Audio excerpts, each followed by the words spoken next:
नमस्कार, स्वागत है आप सभी का शिक्षा सिटी के इस यूट्यूब चैनल में। आज है 26 नवंबर का दिन और 26 नवंबर के दिन को पूरे भारतवर्ष में संविधान दिवस के रूप में मनाया जाता है तथा यह जो हमारा संविधान दिवस है इसकी शुरुआत हुई थी 2015 से। संविधान दिवस को जो मनाए जाने की शुरुआत हुई थी ये हुई थी 2015 से, क्योंकि यह जो 2015 था इस वर्ष संविधान जो निर्माता हमारे थे डॉक्टर B.R. अम्बेडकर, आप क्या देखिएगा हमारे जो संविधान निर्माता थे डॉक्टर भीमराव अम्बेडकर, उनकी 125वीं जयंती थी 2015 में तथा उनकी 125वीं जयंती के अवसर पर ही 26 नवंबर को प्रतिवर्ष संविधान दिवस को मनाए जाने का डिसीजन लिया गया था भारत सरकार के द्वारा। तो इसे आप याद रखिएगा, आज है 26 नवंबर का दिन और 26 नवंबर के दिन पूरे भारतवर्ष में क्या मनाया जाता है तो संविधान दिवस के रूप में मनाया जाता है 26 नवंबर को पूरे भारतवर्ष में। तथा इस संविधान दिवस को मनाए जाने की जो शुरुआत ये हुई थी वर्ष 2015 से तथा 2015 में हमारे जो संविधान निर्माता थे डॉक्टर भीमराव अम्बेडकर उनकी 125वीं जयंती थी तथा उनके 125वें जयंती यानी उनके जन्मदिन के मौके पर ही प्रतिवर्ष 26 नवंबर के दिन संविधान दिवस को मनाए जाने का ऐलान किया गया था गवर्नमेंट ऑफ इंडिया के द्वारा। तो इसे भी आप याद रखिएगा। तथा इस वीडियो में हम टोटल संविधान से रिलेटेड जो हमारे संविधान सभा थी उसी से रिलेटेड इस वीडियो में हम बात करेंगे। टोटल 25 इंपॉर्टेंट MCQs को सॉल्व किया गया, मतलब बताया गया इस वीडियो में, जो कि हमारे संविधान सभा से रिलेटेड हैं। तो चलिए वीडियो को शुरू कर लेते हैं और देख लेते हैं कौन कौन से इंपॉर्टेंट 25 MCQs हमारे संविधान सभा से रिलेटेड जो आपके एग्जाम में पूछे जा सकते हैं। तो चलिए वीडियो को शुरू करते हैं। पहला प्रश्न हमारा है, संविधान के गठन की मांग सर्वप्रथम बाल गंगाधर तिलक के द्वारा कब की गई थी? तो इसका राइट आंसर हमारा है 1895 में संविधान के गठन की मांग सर्वप्रथम बाल गंगाधर तिलक के द्वारा की गई थी। तो ऑप्शन सी इसका बिल्कुल सही है, आप इसे याद रखिएगा।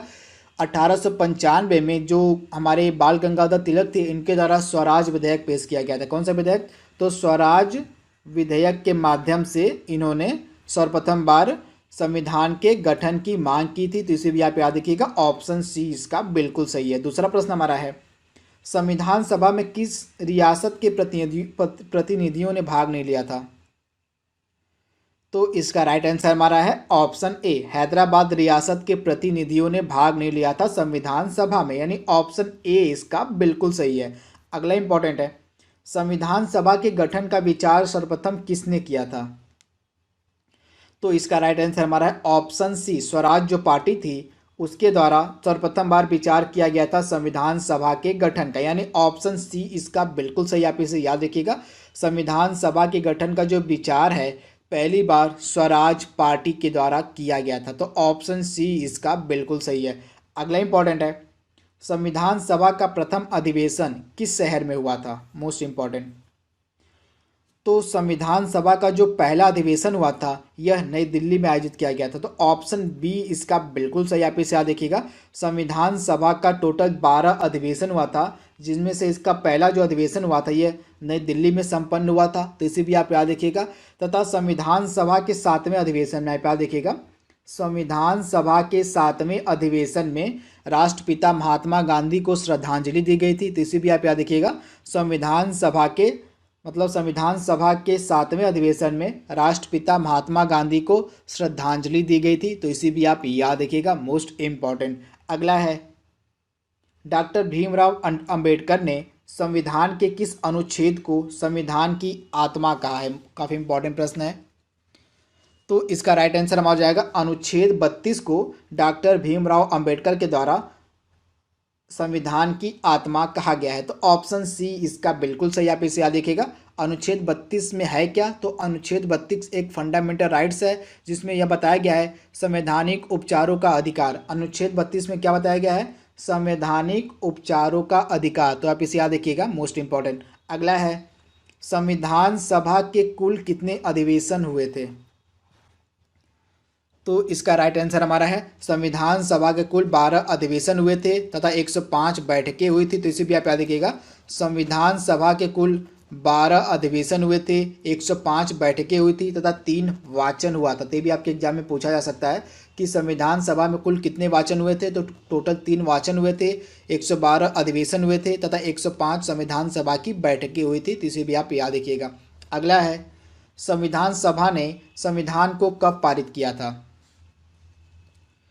तो इसका राइट आंसर हो जाएगा 26 नवंबर 1949 को संविधान सभा के द्वारा संविधान को पारित किया गया था। तो ऑप्शन ए इसका बिल्कुल सही, आप इसे याद रखिएगा। 26 नवंबर 1949 को संविधान सभा के द्वारा संविधान को पारित किया गया, यानी स्वीकृत किया गया था। तो इसे भी आप याद रखिएगा। अगला है, संविधान सभा के निर्माण में कुल कितना समय लगा था? तो इसका राइट आंसर हो जाएगा 2 साल 11 महीना 18 दिन टोटल टाइम लगा था संविधान के निर्माण में, यानी ऑप्शन सी इसका बिल्कुल सही है। 2 साल 11 महीना और 18 दिन। मोस्ट इंपॉर्टेंट प्रश्न है साथियों ये सभी आपके एग्जाम्स के लिए, जो इंडियन पॉलिटी यानी भारतीय संविधान से जुड़े हुए हैं। ये स्पेशल वीडियो आज का हमारा है क्योंकि आज हमारा है संविधान दिवस मनाया जा रहा है 26 नवंबर के दिन, इसी कारण से ये वीडियो आपको दिया जा रहा है। तो इस वीडियो का बिल्कुल ध्यान से देखिएगा, ये वीडियो आपके एग्जाम के लिए काफ़ी हेल्पफुल हो सकता है। अगला इंपॉर्टेंट है, भारत का संविधान कब लागू हुआ था? तो जैसा कि मैंने आपको बताया 26 नवंबर 1949 को संविधान सभा ने भारतीय संविधान को स्वीकृत कर लिया था, परंतु इसको पूरी तरह से लागू किया गया था 26 जनवरी 1950 को। तो राइट आंसर इसका ऑप्शन सी हो जाएगा। 26 जनवरी 1950 को भारतीय संविधान को लागू किया गया था, तथा अगर आपसे पूछे कि इसको अंगीकृत पहली बार कब किया गया था तो 26 नवंबर 1949। तो दोनों डेट आपके लिए इंपॉर्टेंट है, इन दोनों डेटों में आप कंफ्यूज मत होइएगा। अगला है, संविधान सभा की प्रारूप समिति में कितने सदस्य थे? तो इसका राइट आंसर हो जाएगा हमारा टोटल 7 सदस्य थे संविधान सभा की प्रारूप समिति के, यानी ऑप्शन जो बी इस प्रश्न का हमारा बिल्कुल सही है। टोटल 7 सदस्य थे संविधान सभा की प्रारूप समिति में, जिसकी अध्यक्षता डॉक्टर BR अम्बेडकर के द्वारा यानी डॉक्टर भीमराव अम्बेडकर के द्वारा की गई थी, प्रारूप समिति की अध्यक्षता। तो इसे भी आप याद रखिएगा, काफ़ी अच्छा प्रश्न है, कई बार एग्जाम्स में रिपीटेड प्रश्न ये है। अगला है, भीमराव अंबेडकर का निर्वाचन संविधान सभा के किस प्रांत से हुआ था? मोस्ट इंपॉर्टेंट प्रश्न। तो इसका राइट आंसर हो जाएगा बॉम्बे प्रांत से डॉक्टर भीमराव अंबेडकर का निर्वाचन किया गया था संविधान सभा में। तो ऑप्शन इसका बी हमारा बिल्कुल सही है। अगला है, संविधान सभा में उद्देश्य प्रस्ताव किसके द्वारा रखा गया था?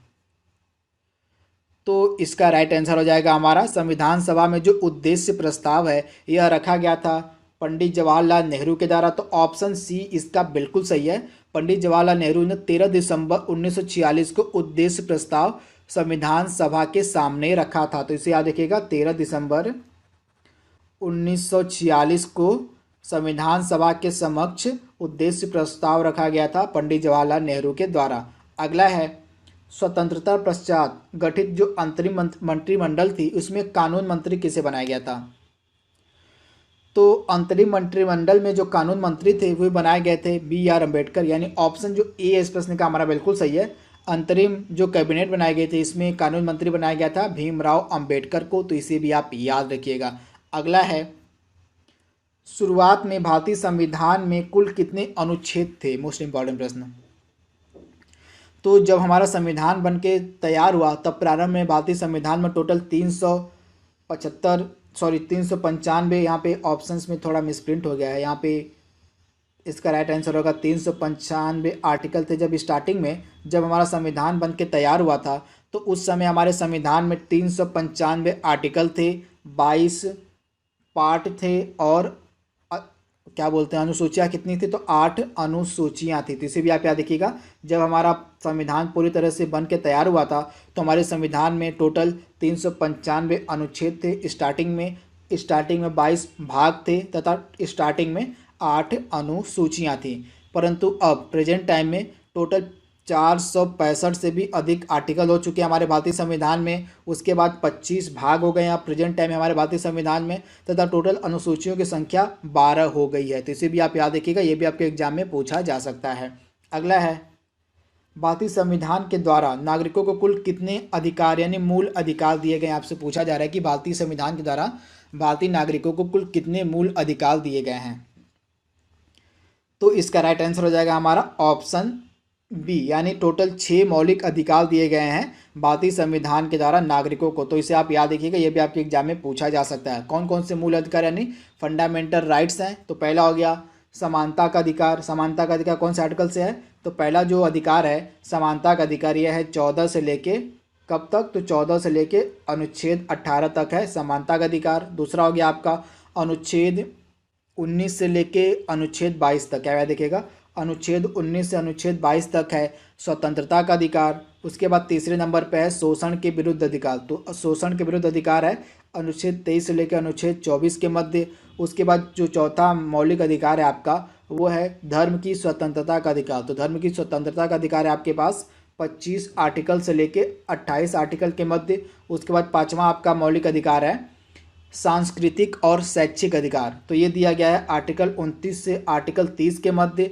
उसके बाद आपका लास्ट अधिकार है, छठवां अधिकार है क्या? तो संवैधानिक उपचारों का अधिकार, तो आर्टिकल 32 जो है आपका संवैधानिक उपचारों का अधिकार है। ऊपर जितने मैंने आपको 5 फंडामेंटल राइट्स बताएं, अगर इन पांचों का हनन होता है तो इनको लागू करवाने का जो शक्ति है वो आर्टिकल 32 में निहित है। इसी कारण से आर्टिकल 32 को क्या नाम है, डॉक्टर भीमराव अंबेडकर जी के द्वारा कहा गया था संविधान की आत्मा, तो इसे भी आप याद रखिएगा।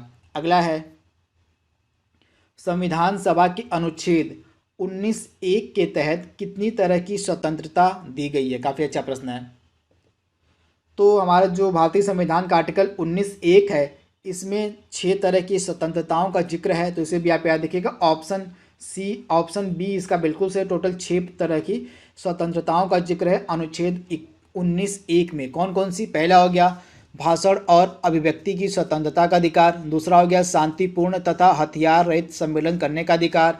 तीसरा हो गया आपका संघ बनाने और सहकारी समिति बनाने का अधिकार। चौथा हो गया आपका भारत के राज्य क्षेत्र में अबाध संचरण करने का अधिकार। पांचवा हो गया आपका, पांचवा क्या है? तो भारत के किसी भाग में निवास करने व बस जाने का अधिकार। उसके बाद छठवां जो है वो है कोई वृत्ति, उपजीविका और व्यवसाय या व्यापार करने का अधिकार। तो ये टोटल 6 अधिकार मतलब अधिकार स्वतंत्रताएं हैं जो आर्टिकल 19(1) के तहत नागरिकों को प्रदान की गई हैं, तो इसे भी आप याद रखिएगा, ये भी आपके एग्जाम में कई बार पूछा गया प्रश्न है। अगला है अंतरिम सरकार में कुल कितने सदस्य थे? तब जब अंतरिम सरकार जब बन के तैयार हुई थी तो इसमें टोटल जो सदस्य थे वो थे 15, यानी ऑप्शन ए इसका बिल्कुल सही है। अंतरिम सरकार में टोटल 15 सदस्य थे। अगला इंपॉर्टेंट है भारत की स्वतंत्रता के समय ब्रिटेन के प्रधानमंत्री कौन थे? मोस्ट इंपॉर्टेंट प्रश्न। तो इसका राइट आंसर हो जाएगा हमारा क्लीमेंट एटली, भारत की स्वतंत्रता के समय ब्रिटेन के प्रधानमंत्री थे, तो ऑप्शन बी इसका बिल्कुल सही है। अगला इंपॉर्टेंट है संविधान सभा का गठन किस योजना के तहत किया गया?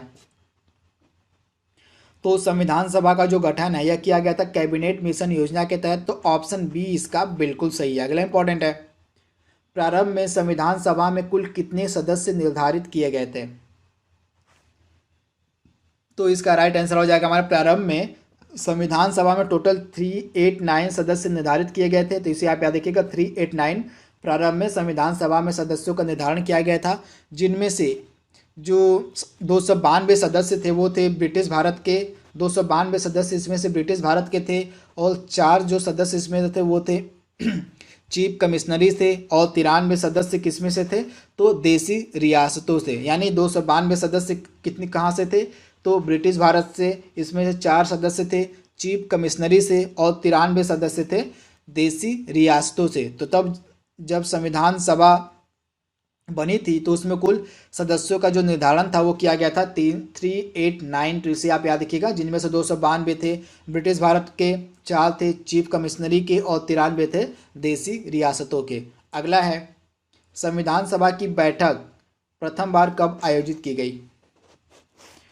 तो इसका राइट आंसर हो जाएगा 9 दिसंबर 1946 को, यानी ऑप्शन जो ए है इस प्रश्न का हमारा बिल्कुल सही है।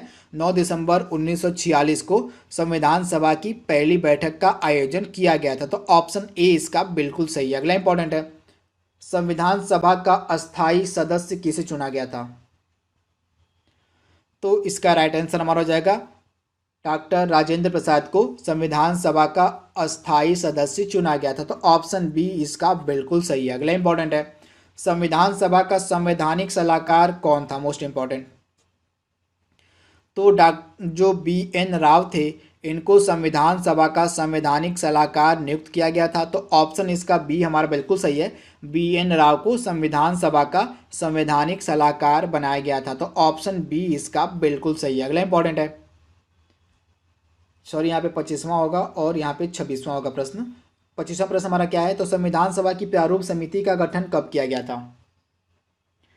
तो इसका राइट आंसर हो जाएगा हमारा 29 अगस्त 1947 को, यानी ऑप्शन ए इसका बिल्कुल सही है। 29 अगस्त 1947 को संविधान सभा की प्रारूप समिति का गठन किया गया था। तो ऑप्शन ए इसका बिल्कुल सही है। 29 अगस्त 1947 को संविधान सभा की प्रारूप समिति का गठन किया गया था। इस प्रारूप समिति में टोटल 7 सदस्य थे तथा प्रारूप समिति की अध्यक्षता डॉक्टर BR अम्बेडकर के द्वारा की गई थी। 26वां प्रश्न हमारा है, संविधान सभा की प्रारूप समिति का अध्यक्ष कौन था। तो इसका राइट आंसर हमारा डॉक्टर भीमराव अंबेडकर संविधान सभा की प्रारूप समिति के अध्यक्ष थे, यानी ऑप्शन ए इसका बिल्कुल सही है।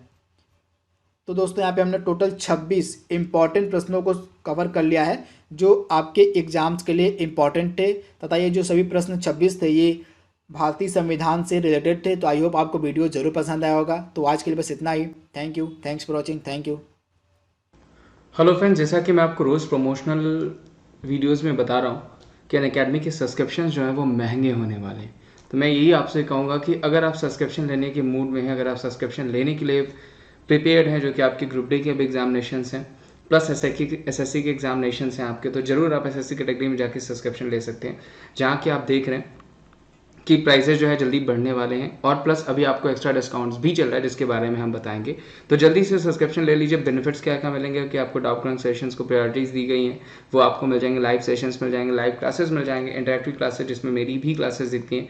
कोड यूज़ करना पड़ेगा आपको wimlace@14, ठीक है। wimlace@14 जैसे ही कोड यूज़ करेंगे तो आपको क्या होगा, यहाँ पे 20% ऑफ अभी मिल जाएगा, प्लस अप टू 10% तक ऑफ जो है वो कॉइन से भी मिल जाएगा। तो अप्रॉक्स 20 to 30% तक ऑफ पा सकते हैं। तो जल्दी ही प्राइसेस बढ़ने वाले हैं। मैं आपसे यही कहूँगा जल्दी से सब्सक्रिप्शन ले ले ताकि ज़्यादा से ज़्यादा क्लासेस का और कम पैसे में आप इसका फ़ायदा उठा सकें। प्लस अभी देखिए मैंने बताया कि 29 जुलाई तक अगर आप सब्सक्रिप्शन लेते हैं तो 20% का आपको ऑफ भी मिल जाएगा, डिस्काउंट भी मिल जाएगा। कोड या क्या यूज़ करना है, कोड वही यूज़ करना है VIMLESH, ठीक है, wimlace@14। इस कोड को यूज़ करके आप सब्सक्रिप्शंस में ऑफ पा सकते हैं। ध्यान रखिएगा, wimlace@14 कोड को यूज़ करके आप सब्सक्रिप्शन में 20% का ऑफ पा सकते हैं और प्राइजेस आपके जो बढ़ने वाले हैं उससे भी आपको रियायत मिल सकती है। तो उम्मीद करता हूं दोस्तों आप जल्दी से सब्सक्रिप्शन ले लेंगे। अगर आप उसके इंटरेस्टेड होंगे तो जरूर सब्सक्रिप्शन ले लेंगे। Thank you so much. चलिए मिलते हैं हम आपको लाइव क्लास में।